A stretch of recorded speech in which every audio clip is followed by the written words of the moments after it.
Room book ಮಾಡ್ಕೊಳ್ಳದೆ ನೀವೇನಾದ್ರು ಧರ್ಮಸ್ಥಳ ಹೋಗ್ಬೇಕಂತ plan ಮಾಡಿದ್ರೆ ಇವಾಗಲೇ ಕ್ಯಾನ್ಸಲ್ ಮಾಡ್ಕೊಳ್ಳಿ.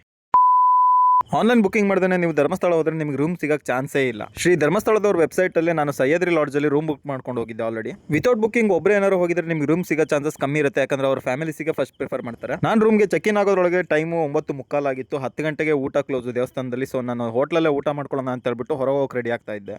ರೂಮ್ಸ್ ಎಲ್ಲ ತುಂಬಾ ಕ್ಲೀನ್ ಅಂಡ್ ನೀಟ್ ಆಗಿತ್ತು ಅಂದ್ಕೊಳ್ಳಿ. ರೂಮ್ ಫುಲ್ ಸ್ಕ್ಯಾನ್ ಮಾಡಾದ್ಮೇಲೆ ನಾನು ಊಟಕ್ಕೆ ಹೋಗಬೇಕು ಅಂತ ಹೇಳ್ಬಿಟ್ಟು ಪಟ್ಟ ಫ್ರೆಶ್ ಅಪ್ ಆಗಿಬಿಟ್ಟು ಹೊರಗಡೆ ಹೋಗಕ್ಕೆ ರೆಡಿ ಆದೆ.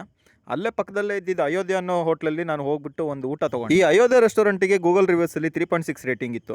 ಊಟ ಹೇಗಿರುತ್ತೆ ಏನೋ ಅಂತ ಹೇಳ್ಬಿಟ್ಟು ಅವಾಗಲೇ ಚಿಂತೆ ಸ್ಟಾರ್ಟ್ ಆಗಿತ್ತು ನನಗೆ. ಊಟ ಮಾಡಿದ್ಮೇಲೆ ನನಗೆ ಗೊತ್ತಾಗಿದ್ದು ಯಾರೋ ತಲೆಕೆಟ್ಟವರೇ ರೇಟಿಂಗ್ಸ್ ಕೊಟ್ಟಿರಬೇಕು ಅಂತ, ಯಾಕಂದ್ರೆ ಊಟ ಚೆನ್ನಾಗೇ ಇತ್ತು. ಊಟ ಎಲ್ಲ ಆದ್ಮೇಲೆ ಬೇಗ ಹೋಗ್ಬಿಟ್ಟು ರೂಮಲ್ಲಿ ಮಲ್ಕೋಬೇಕಿತ್ತು, ಯಾಕಂದ್ರೆ ಬೆಳಗ್ಗೆ 5 ಗಂಟೆಗೆ ಎದ್ಬಿಟ್ಟು ಮುಡಿ ಕೊಡೋಕ್ಕೆ ಲೈನಲ್ಲಿ ನಿಲ್ಬೇಕಿತ್ತು. ಸೊ ಬೇಗ ಊಟ ಮಾಡ್ಕೊಂಡು ರೂಮಿಗೆ ಹೋಗ್ಬಿಟ್ಟು ಮಲ್ಕೊಂಡ್ಬಿಟ್ಟೆ. ಮಾಡೋ ದಿನ ಮುಡಿ ಕೊಡೋಕ್ಕೆ ಅಂತ ಹೇಳ್ಬಿಟ್ಟು ಲೈನಲ್ಲಿ ನಿಂತಾಗ ನನಗೆ ಒಬ್ರು ಗೊತ್ತಿರೋ ಹುಡುಗಿ ನೋಡ್ದಂಗಾಯ್ತು. ಬಟ್ ಹುಡುಗಿ ಅವರೇನಲ್ಲ ಅಂತ ಹೇಳ್ಬಿಟ್ಟು ಕನ್ಫರ್ಮ್ ಇರಲಿಲ್ಲ. ಸೊ ವಿಡಿಯೋ ಮಾಡ್ಕೊಂಡಿದ್ದೀನಿ. ನಿಮಗೆ ಏನಾದ್ರು ಗೊತ್ತಿದ್ರೆ ಕಮೆಂಟ್ ಮಾಡಿ.